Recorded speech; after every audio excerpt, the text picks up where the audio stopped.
Hola, buen día a todas y a todos. Tenemos que hablar hoy de ciertos desafíos que enfrenta el gobierno del cambio que preside Gustavo Petro. Esto tiene que ver con, lo hemos visto en múltiples medios de comunicación en los últimos días, con un retraso o con una demora o con baja ejecución presupuestal, gasto público, inversión pública. En efecto, esto es así. Algunos estudios advierten o señalan que es una situación que no veíamos desde hace 20 años. No es comparable, sino con una realidad de hace 2 décadas. Bien, quizás esto se relacione con esos cambios que hemos visto en el gabinete. Pero la situación no es tan trágica como quizás han querido mostrarnos ciertos medios de comunicación, transmitiendo un ambiente de ingobernabilidad o quizás de inexperiencia al frente de la gestión pública, ¿no? Esto lo señalan haciendo un comparativo con el gobierno de Juan Manuel Santos, diciendo que en el primer año de gobierno de Juan Manuel Santos solo hubo un movimiento de 4 ministros y que en el gobierno de Iván Duque solo un ministro sale en ese primer año. En el caso de Iván Duque hay que señalar que antes de los 18 meses ya había hecho un revolcón total en el gobierno, ¿no? Más que lo que ha hecho el presidente Gustavo Petro.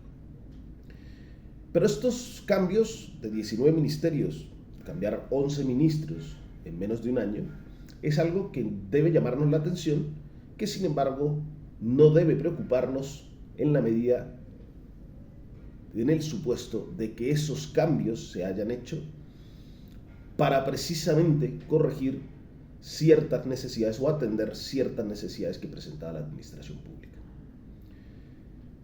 Para nadie es un secreto que el gobierno, que el presidente, que la propuesta de cambio solo fue posible con un pacto amplio.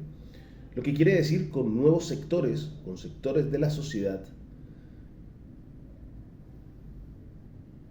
y en esa medida también con sus formaciones y sus organizaciones, entre esas organizaciones políticas, partidos políticos, con otros sectores de la sociedad con los que nunca había pactado el progresismo en este país, entre otros con sectores tradicionales.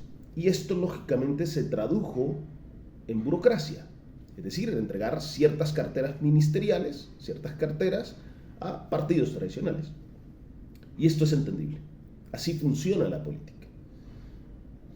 Y era entendible en el sentido o bajo el propósito de que estos partidos y estos sectores se comprometieran con ciertas reformas de profundidad que requiere nuestro país. Al parecer, o como se demostró, estas formaciones políticas que representan a ciertos sectores de la población que han estado desde siempre ocupando el poder, pues no estaban dispuestos a ciertos cambios que son necesarios, ¿no? Pero era una apuesta, usar la institucionalidad para cambiar la misma institucionalidad. Es normal, pero esos partidos tradicionales no le apostaron a esas medidas de cambio profundo que requiere nuestro país. Es así que han ocurrido estos cambios ministeriales. Unos más por cuestiones políticas que tienen que ver con esas reformas y otros por unas cuestiones que podríamos señalar incluso pues éticas, es decir, que no están a tono con la ética que propone en lo público el gobierno del cambio, el gobierno del presidente Gustavo Petro. En menos de un año han salido 11 ministros y empezaron, el primero fue Educación, Cultura y Deporte, y ahora los últimos han sido Transporte y Minas. No es preocupante esto, no es preocupante aún el tema de la ejecución presupuestal, la inversión pública. ¿Se relaciona una situación con la otra? Sí. Y no es preocupante siempre y cuando estos cambios en el gabinete sean los cambios que se requieren. Pensemos que para un proceso de empalme de una cartera ministerial, en el mejor de los casos, si el ministro o la ministra es alguien muy cualificado y diligente, pero que además cuenta con un equipo técnico, profesional, diligente y de confianza, en el mejor de los casos logra hacer un empalme de 2 meses y medio.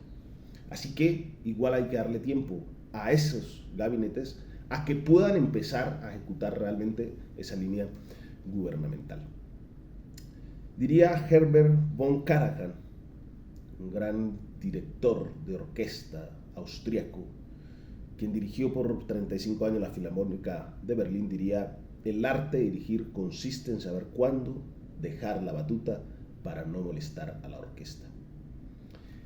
Confiemos que estos cambios, estos 11 cambios en menos de un año, son los necesarios para hacer ese cambio de marcha en la gestión del gobierno y que veamos un gobierno en otro tono, a otra velocidad. Si esto es así, hay que dejarle tiempo a estos cambios que logren ejecutar y desarrollar la línea. Si esto es así, estoy seguro que veremos a partir del próximo año, del cumplir del segundo año de gobierno, un gobierno completamente diferente, con plan de desarrollo propio, pudiendo desarrollar realmente la política. Esto, sin duda, corregir ese tema en el gasto presupuestal, tener fortaleza en el gabinete y los cambios adecuados, sin duda es algo que se debe traducir en una mejoría en las condiciones de vida de las y los colombianos. Es esto. Un fuerte abrazo a todas y a todos.